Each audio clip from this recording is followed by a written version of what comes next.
बहुत से लोगों की ऐसी धारणा है कि जब भगवान की कृपा होती है तब धन, ऐश्वर्य, स्त्री पुत्र, मान, कीर्ति और शरीर संबंधी अनेक भोगों की प्राप्ति होती है।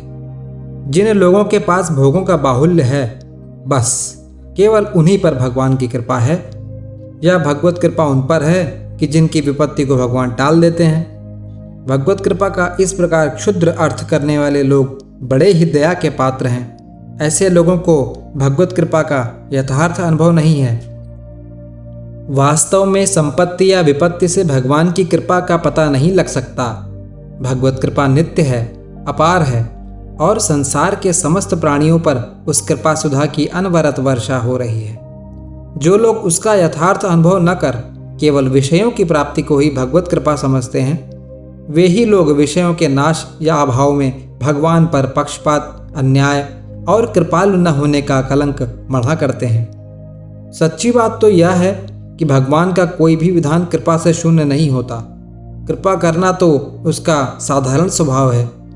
पापी प्राणी के दंड विधान में भी वह अपनी कृपा का समावेश कर देता है। यह दूसरा प्रश्न है कि उसकी कृपा का स्वरूप कैसा होता है। इसमें कोई संदेह नहीं कि कृपा का भीतरी स्वरूप तो सदा ही सरस, मनोहर और मधुर होता है, परंतु बाहर से वह कभी सुंदर से सुंदर स्वरूप में दर्शन देती है तो कभी भयानक से भयानक रूप में प्रकट होती है। किसी समय उसका रूप पुष्प से भी अधिक कोमल होता है तो किसी समय वज्र से भी अधिक कठोर होता है। जिन विवेकी और कल्याणकामी पुरुषों ने विषयों की प्राप्ति के लिए भगवान को साधन नहीं बना रखा है, जो सच्चे त्यागी और प्रेमी हैं, वे तो इन दोनों रूपों में उस अनूप रूप की अनोखी अनुकंपा का दर्शन कर कृतार्थ होते हैं। परंतु जो अल्प बुद्धि प्राणी केवल आपात रमणीय विषयों को ही एकमात्र सुख का साधन मानते हैं, वे अपरिणामदर्शी और अविवेकी मनुष्य भगवत कृपा के मनोहर रूप को देखकर तो अत्यंत आह्लादित होते हैं और उस भीषण रूप को देखकर भय से कांप उठते हैं। किसी अबोध बालक के एक जहरीला फोड़ा हो गया, असहनीय वेदना है। बालक की माता ने डॉक्टर को बुलाया। डॉक्टर ने चीरा लगवाने का परामर्श देते हुए कहा कि यदि बहुत शीघ्र शल्य क्रिया यानी ऑपरेशन नहीं किया जाएगा तो फोड़े का विष समस्त शरीर में फैल जाएगा और ऐसा होने से बालक के मर जाने की संभावना है। माता ने बालक का हित समझकर चीरा लगवाना स्वीकार किया। डॉक्टर साहब चीरा देने लगे। उस समय उस अपरिणामदर्शी अबोध बालक ने शल्य क्रिया की क्षणिक वेदना से व्यथित होकर बड़े जोर जोर से रोना आरंभ कर दिया और चीरा दिलाने वाली माता को प्रत्यक्ष शत्रु समझकर बुरी भली कहने लगा। माता ने बालक के रोने और बकने की कोई परवाह नहीं की, उसे और भी जोर से पकड़ लिया। शल्य क्रिया हो गई। चीरा लगाते ही अंदर का सारा विष बाहर निकल पड़ा। बालक की समस्त पीड़ा मिट गई और वह सुखपूर्वक सो गया। बालक अज्ञान से चीरा लगवाने में रोता है और समझदार लोग जानबूझकर चीरा लगवाते हैं।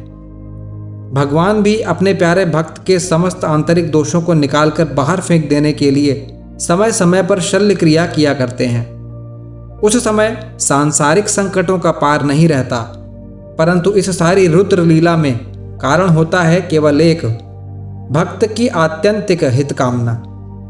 जिस प्रकार दयामयी जननी अपने प्यारे बच्चे के अंग का सड़ा हुआ अंश कटवाकर फेंक देती है, उसी प्रकार भगवान भी अपने प्यारे बच्चों की हित कामना से उनके अंदर के विषय विष को निकालकर फेंक दिया करते हैं। ऐसी अवस्था में परिणामदर्शी विश्वासी भक्तों को तो आनंद होता है और विषयासक्त अज्ञानी मनुष्य रोया चिल्लाया करते हैं। जिस समय भगवान वामन देव ने अनुग्रहपूर्वक विराट स्वरूप धारण कर भक्त बलि को बांध लिया और इन बंधनों को बलि ने भगवान का परम अनुग्रह माना, उस समय बलि के पितामह परम भक्त प्रहलाद जी वहां आए।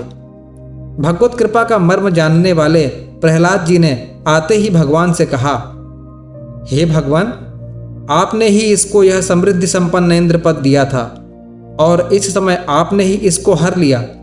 मेरी समझ से आपने इसे राज्य लक्ष्मी से भ्रष्ट करके इस पर बड़ा अनुग्रह किया। लक्ष्मी को पाकर मनुष्य अपने को भूल जाता है।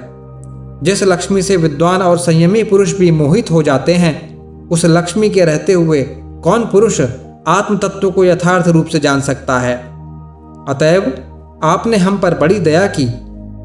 यह है भक्त के विश्वास की वाणी, यह है अशुभ में भी शुभ का दर्शन, और यह है भक्तों का भगवान पर दृढ़ भरोसा।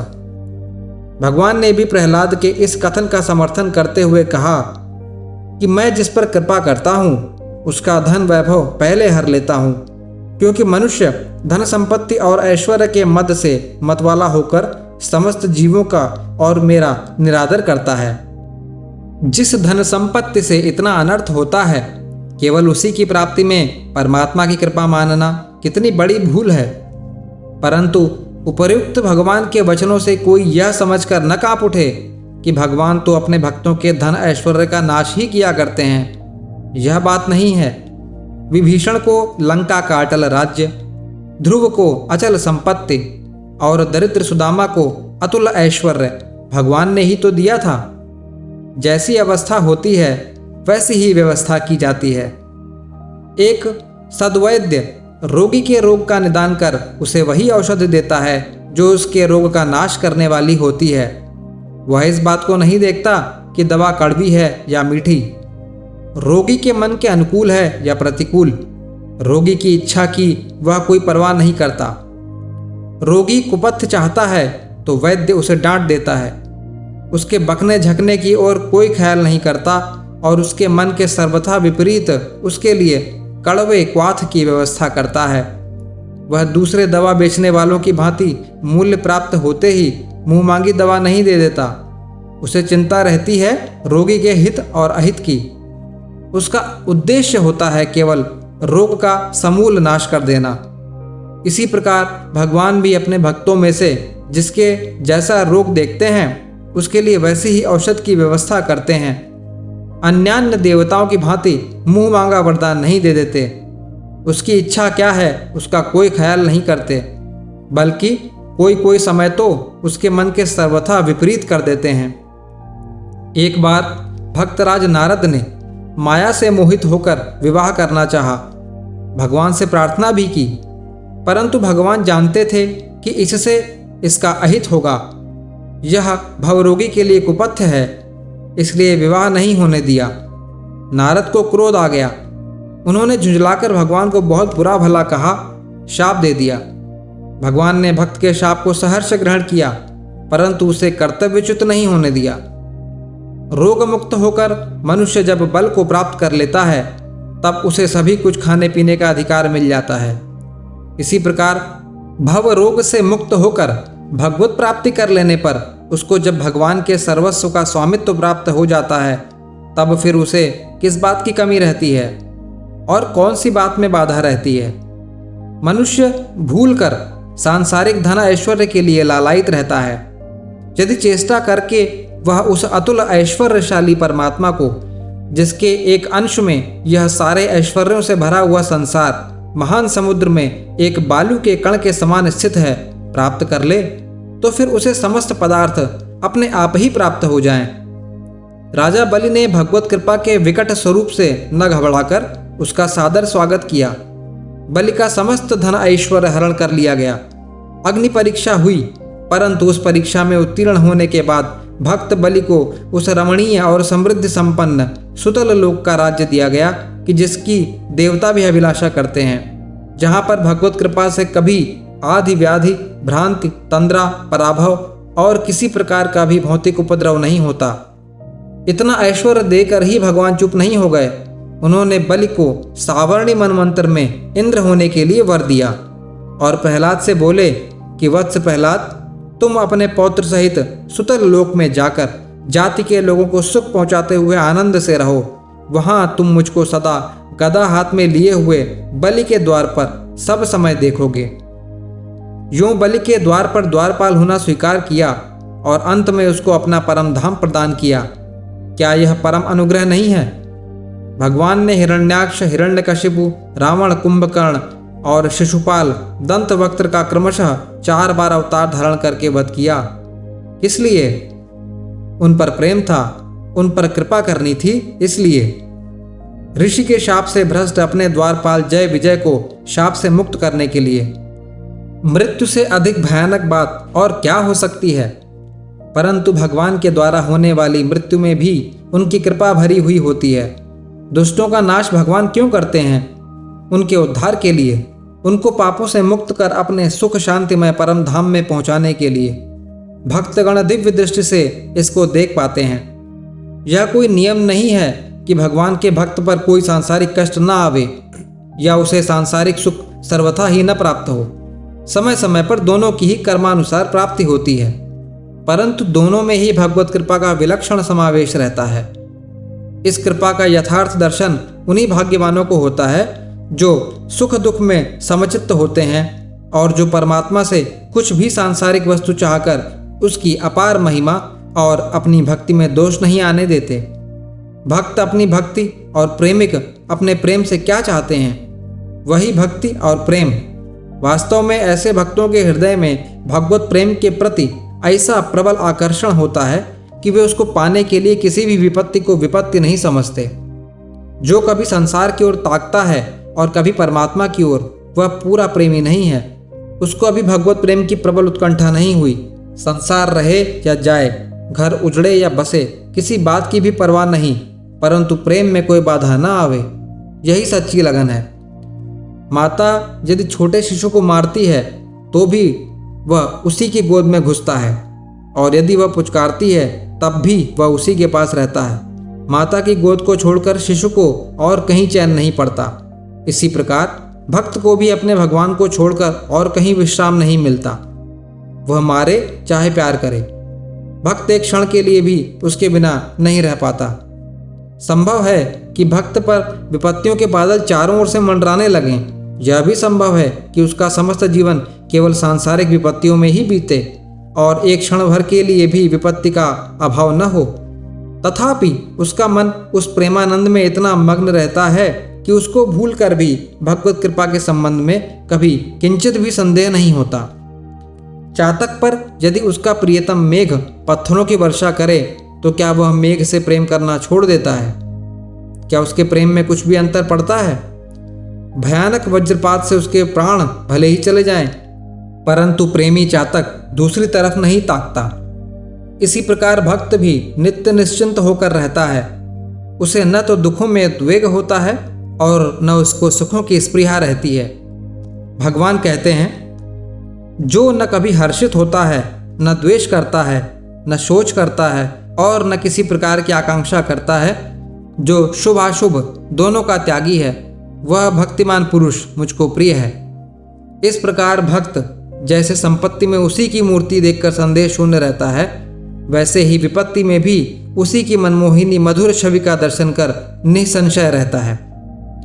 इसमें कोई संदेह नहीं कि लौकिक दृष्टि से समय समय पर भगवत कृपा का स्वरूप बड़ा ही भीषण होता है।